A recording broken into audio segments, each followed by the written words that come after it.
દેવભૂમિ દ્વારકા જિલ્લામાં ખેડૂતો માટે ચિંતાજનક સ્થિતિ સામે આવી છે। ટેકાના ભાવે મગફળી વેચનાર 68,000 ખેડૂતમાંથી 3,000થી વધુ ખેડૂતોને હજુ સુધી તેમની મહેનતના પૈસા મળ્યા નથી। જિલ્લામાં કુલ 70,699 ખેડૂતો દ્વારા ઓનલાઈન નોંધણી કરવામાં આવી હતી, જેમાંથી 68,175 ખેડૂતોએ ટેકાના ભાવે મગફળીનું વેચાણ કર્યું હતું। સરકાર દ્વારા કુલ 1,60,626 મેટ્રિક ટન મગફળીની ખરીદી કરવામાં આવી હતી, જેની સામે 1166 કરોડ 63 લાખ રૂપિયાની ચૂકવણું નોંધાયું છે। પરંતુ આ મોટા ચૂકવણા વચ્ચે પણ હજારો ખેડૂતો હજુ રાહ જોઈ રહ્યા છે। હજુ 1,923 ખેડૂતોના પેમેન્ટ પેન્ડિંગ છે। માત્ર એટલું જ નહીં, જિલ્લાના 1,184 ખેડૂતોના પેમેન્ટ બેંકના ટેકનિકલ ફોલ્ટને કારણે ફેલ થયા છે। અર્થાત ટેકાના ભાવે મગફળી વેચ્યા છતાં 3,107 ખેડૂતોને સમય મર્યાદામાં ચૂકવણી મળી નથી, જેથી ખેડૂતોને ઉનાળુ પાકના વાવેતરમાં મુશ્કેલી પડી રહી છે। ત્યારે ખેડૂતોની માંગ છે કે તંત્ર અને જવાબદાર સંસ્થાઓ તાત્કાલિક હસ્તક્ષેપ કરે અને બાકી તમામ ચૂકવણા ઝડપથી જમા કરાવે। હવા 2 મહિના જેવો ટાઈમ થયો છે, હજી પૈસા જે ટેકાના ભાવે માંડવી દીધી ને એના પૈસા હજી આવ્યા નથી। એટલે કંઈ ગમે ને આપણે તપાસ કરવા જઈએ તો કોઈ જવાબ દેતા છે નહીં। એ એમ કે આવી જાય એટલે સમજાતું નથી આ શું હાલે છે નહીં। રજૂઆતમાં જો ટેકાનું કેન્દ્ર જ્યાં અમે માંડવી વેચી ત્યાં ગયા હતા, પછી બેંકે ત્યાં ગયા એટલે એને એવું કીધું કે તમે બેંકમાં જઈને તપાસ કરો, તમારા પૈસા આવી ગયા। ત્યાં ગયા હતા કે ના ભાઈ તમારા પૈસા નથી આવ્યા। પાછા ટેકાના કેન્દ્રે ગયા તો ત્યાં એમ કીધું કે તમારા આધાર કાર્ડમાં પ્રોબ્લેમ એ લિંક નહીં થયું હોય। તો પાછા બેંકે ગયા તો તમારું આધાર કાર્ડ લિંક છે।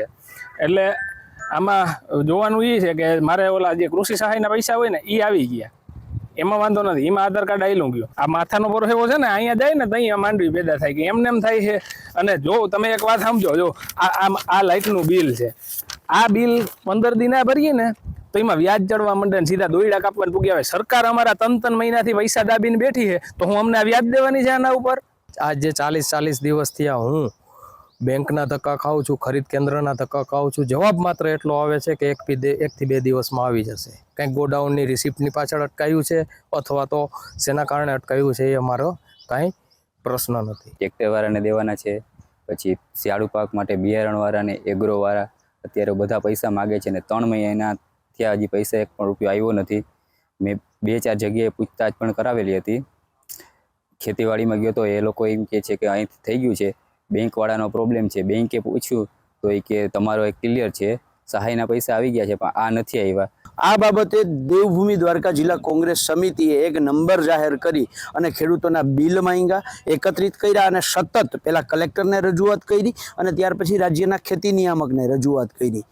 પણ જોયા જેવું એ છે કે એમ કહે છે કે તમારું આધાર લિંક નથી। ત્યારે સવાલ એ થાય છે, હું મારું જ ઉદાહરણ આપું, મને ટેકાના પૈસા નથી મળ્યા, બરાબર છે, એ જ બેંક એકાઉન્ટમાં મને કૃષિ રાહત પેકેજ મળી ગયું છે, તો મારું આધાર લિંક હતું એટલે જ કૃષિ રાહત પેકેજ મળ્યું, તો પછી આ કેમ ના મળ્યા? કે અંદાજે 3,000 જેટલા ખેડૂતોનું પેમેન્ટ બાકી છે।